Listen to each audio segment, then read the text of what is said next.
శ్రీ గురుభ్యో నమః. యోగి శ్రీ రామానంద యతీంద్రాయ నమః.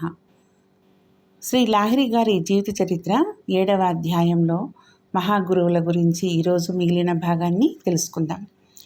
స్కంద పురాణంలోని కాశీఖండంలో కాశీధామ ప్రదక్షిణాన్ని గురించిన నియమము రాసి ఉంది. దాన్ని పంచక్రోశ యాత్ర అంటే 5 కోసుల ప్రదక్షిణం అంటారు. సుమారు 50-60 మైళ్ళ దూరం ఉండే దారిలో కాళ్లకు చెప్పులు లేకుండా కాలినడకన వెళ్ళవలసి ఉంటుంది. ఇందుకు మామూలుగా 5-6 రోజుల సమయం పడుతుంది. అన్నపానాలకు కావలసిన సామానంతా తీసుకొని చాలామంది యాత్రికులు కలిసి జయ శివశంభో అంటూ ప్రదక్షిణాలు చేస్తారు. ఈ ప్రదక్షిణము ప్రతి ఏటా జరుగుతూనే ఉంటుంది. ఒకసారి యోగిరాజుల పరమ భక్తుడైనటువంటి వకీల్ రాంప్రసాద్ జయస్వాలు పంచక్రోశ ప్రదక్షిణం చేయాలని నిశ్చయించుకుంటాడు. ఆయన ప్రతిరోజు కనీసం ఒక్కసారి గురు మహారాజులకు నమస్కారం చేయడానికి వచ్చేవారు. ప్రదక్షిణం చేయడానికి వెళ్ళినట్లయితే 5-6 రోజులు గురుదర్శనం కాదు కదా, మరి ఎలాగా అని ఆలోచించడం మొదలుపెట్టారు. వ్యగ్రంగా గురు మహారాజుల సన్నిధికి వచ్చి వారి అనుమతి ఆశీర్వాదం ప్రసాదించమని కోరుతూ రోజుకొకసారి చొప్పున గురుదేవులకు ప్రణామం చేసే తన దినచర్యకు భంగం కలగకుండా ఉండే విధంగా 24 గంటల్లోగానే ప్రదక్షిణం పూర్తి కావాలన్న కోరికను వెల్లడించారు. నిజానికి పంచక్రోశం అని దేన్నంటారు? ఈ విషయము జయస్వాల్ గారికి వివరించి చెబుతూ యోగిరాజులు, శరీరమే పంచక్రోశాత్మకమైన కాశీ అన్నారు. పంచకోశాలతో కూడిన ఈ దేహం చుట్టూ ఓంకార క్రియ ద్వారా ప్రదక్షిణ చేయడమే నిజానికి పంచక్రోశ ప్రదక్షిణం. ఈ ప్రదక్షిణం చేస్తే ప్రాణవాయువుకు సహస్రారంలో స్థితి ఏర్పడుతుంది. అదే వ్యోమతత్వం లేదా శివతత్వం. అప్పుడే నిజమైన కాశీకి అధిష్టాత అయిన దేవాది దేవుడి దర్శనం కలుగుతుంది. బయట చేసే పంచక్రోశ ప్రదక్షిణము బాహ్యమైన అనుష్ఠానం మాత్రమే. దాంట్లో ఆనందం కానీ దర్శనం కానీ కలగదు. యోగిరాజులు ఎప్పుడూ మత సంబంధమైన బాహ్యానుష్ఠాల విషయంలో ఉపేక్ష వహించమని ఎవ్వరికీ సలహా ఇచ్చేవారు కారు. పైపెచ్చు వీటిని అనుష్ఠించడం చాలా మంచిదని, వీటి వల్ల మనస్సులో శుద్ధతాభావం కలుగుతుందని చెప్పేవారు. అందువల్ల వారు ప్రదక్షిణం చేసి రావడానికి జయస్వాల్కు అనుమతి ఇస్తూ ఆశీర్వదించారు. గురు మహారాజుల ఆశీర్వాదం అందుకొని జయస్వాల్ మర్నాడు పొద్దున్నే ప్రదక్షిణానికి బయలుదేరాడు. 24 గంటల లోపలనే ప్రదక్షిణం పూర్తి చేసుకుని తిరిగి గురుదేవుల దర్శనానికి యథారీతిగా వచ్చాడు. సద్గురువుల ఆశీర్వాదం ఈ విధంగా భక్త జయస్వాల్ జీవితంలో సార్థకమైంది. ఆత్మకర్మ ఒక్కటే కర్మ అని, తక్కిందంతా అకర్మ అని యోగిరాజులు అంటూ ఉండేవారు. అయితే జీవిక కోసం ఏదో ఒక కర్మ చేయవలసి వస్తుంది. అందువల్ల కర్మను పూర్తిగా విడవడమన్నది ఎప్పుడూ కూడా సాధ్యం కాదు. కామినీ కాంచనాలను విడవమని వారు ఎన్నడూ ఉపదేశించలేదు. తాము కూడా అలా చెయ్యలేదు. పైగా గృహస్థ అయిన వాడికి అర్థము పరమార్థము కూడా కావాలి. రెంటిలో దేన్ని అగౌరవపరచకూడదు. సంసారం మీద విరక్తులయ్యి ఇల్లు విడిచిపోయే వాళ్ళు దుర్బలులు. అందరితోనూ కలిసి ఉండండి. వారి మీద ఆసక్తి నిలిచిపోని విధంగా పనిచేయండి. ఆసక్తే ఆటంకం. ఆసక్తి లేకపోతే మరేది ఆటంకం కలిగించదు.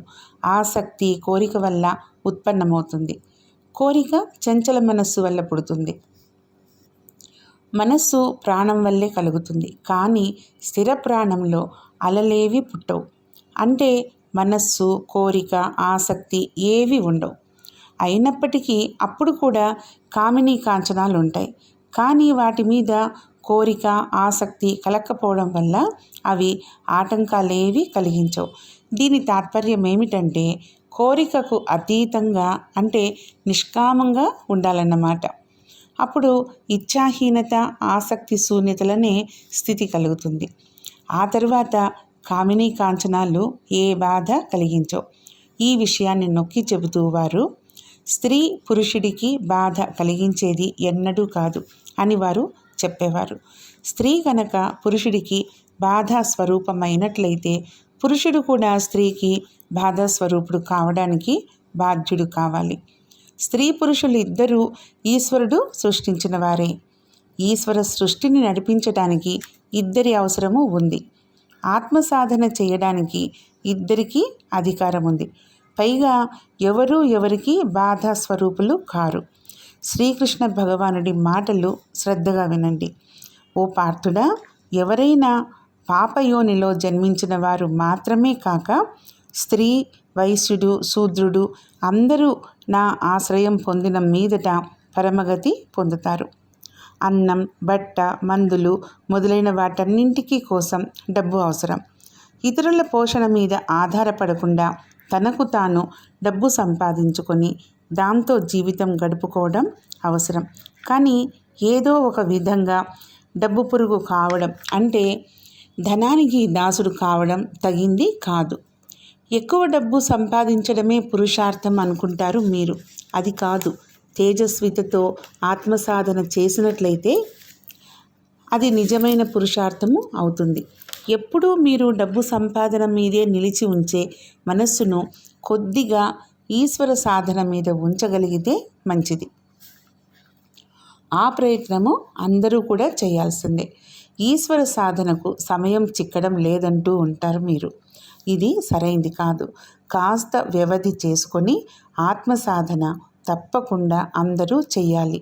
ఈ సందర్భంలో ఒక సాధకుడు ఇలా చెప్పాడు: జీవితమున్నంత కాలం పనిలో తీరిక చిక్కదు. కాస్త తీరిక చిక్కించుకొని రాముణ్ణి ధ్యానించండి. ఆత్మారాముడితో యోగ సూత్రం ఏర్పరచుకోండి. కూటస్థంలో దాన్ని పట్టి ఉంచండి. వర్తమాన చంచల మనస్సు ద్వారా ఆసక్తిని విడవడం సాధ్యం కాదు. ఎందుకంటే ప్రాణము చంచలంగా ఉన్నంత వరకు మనస్సు కూడా చంచలంగానే ఉంటుంది. మనస్సు చంచలంగా ఉన్నంత వరకు ఆసక్తి కూడా ఉంటూనే ఉంటుంది. కామం, లోభం, మోహం, మదం, మాత్సర్యం, మనస్సు, బుద్ధి, చిత్తం, అహంకారం, ఆకలి, దాహం, నిద్ర, సోమరితనం, దర్శనం, శ్రవణం, ఘ్రాణం, చింత, భావన, ఆసక్తి, ప్రేమ, అహంభావం, దేహబోధ మాదిరిగా ఎన్ని రకాల శారీరక, మానసిక వృత్తులు అంటే ఆలోచన తరంగాలు, ధర్మాలు ఉంటాయో వాటన్నింటినీ పుట్టించేది చంచల ప్రాణమే. దీని తాత్పర్యం ఏమిటంటే జీవితావస్థలో ఉండే లక్షణాలన్నీ ప్రాణం తాలూకు చంచలావస్థలోనే పుట్టుకొస్తాయి. మనిషి పుట్టడంతోనే ప్రాణము చంచలమవుతుంది. శ్వాస ప్రశ్వాసల గతి ఆరంభమవుతుంది. ప్రాణం చంచలంగా ఉన్నంత వరకు శ్వాస ప్రశ్వాసల గతి సాగుతూనే ఉంటుంది. జీవుడు జీవిస్తూ ఉంటాడు. అందుచేత ప్రాణం చంచలంగా ఉన్నంత వరకు అంటే శ్వాస ప్రశ్వాసలు ఆడుతున్నంత వరకు పైన చెప్పిన అన్ని రకాల శారీరక, మానసిక వృత్తులు, ధర్మాలు కూడా ఉంటూ ఉంటాయి. మీరు ఎంత మటుకు ప్రాణాయామం చేస్తారో అంత మట్టుకే ప్రాణము స్థిరత్వ సాధనలో ప్రగతి సాధిస్తుంది. అది ఎంత మటుకు స్థిరత్వ సాధనలో ప్రగతి సాధిస్తుందో అంత మట్టుకే వృత్తులు, ధర్మాలు తగ్గిపోతాయి. ఈ ప్రకారంగా ప్రాణము పూర్తిగా స్థిరమైనప్పుడు అంటే స్పందన రహితమైనప్పుడు వృత్తులు అంటే ఆలోచన తరంగాలు అన్నీ పోతాయి. ఎందుకంటే స్థిర ప్రాణంలో ఏ వృత్తి లేదా దేహబోధ ఉండదు. భూతశుద్ధి అన్నదానికి అదే అర్థం. చంచలత సమాప్తమైన మీదట పాంచభౌతికమైన ఈ దేహం అప్పుడే శుద్ధమవుతుంది. అందువల్ల మృతి సంభవించదు. అదే వాస్తవమైన ఉపవాసం. దానికి దగ్గరగా ఉండటం అని అర్థం. భోజనం మానేయడము నిజమైన ఉపవాసం కాదు. పైగా అదే పురోహితుడు. ఎలాగంటే దేహరూపమైన పురంలో ప్రాణం ఒక్కటి మాత్రమే ఉంటుంది. అది స్థిరమైన మీదటే జీవుడికి యథార్థమైన హితము జరుగుతుంది. ఇందుకే దాన్ని జీవుడికి హితం కలిగించే పురోహితుడని చెప్పారు. ప్రాణానికి రెండు పక్కల రెండు అంచులుంటాయి. ఒకటి చంచలమైనది, మరొకటి స్థిరమైనది. ఒక పక్క పెరుగుతూ ఉంటే రెండో పక్క తరుగుతూ ఉంటుంది. అందువల్ల ఒక భక్తుడు అడిగాడు, చంచలమైన ఈ మనస్సు ఏ ఉపాయం చేత పూర్తిగా సరైన తీరులో ఉండగలుగుతుంది అని. మనస్సుకు అస్తిత్వం లేనప్పుడు అని జవాబిచ్చారు యోగిరాజులు. ప్రేమ, భక్తి, అనురాగం ఇవన్నీ కూడా దేహంలో ప్రాణం తాలూకు చంచలావస్థ ఉనికి మీద ఆధారపడి ఉంటాయి.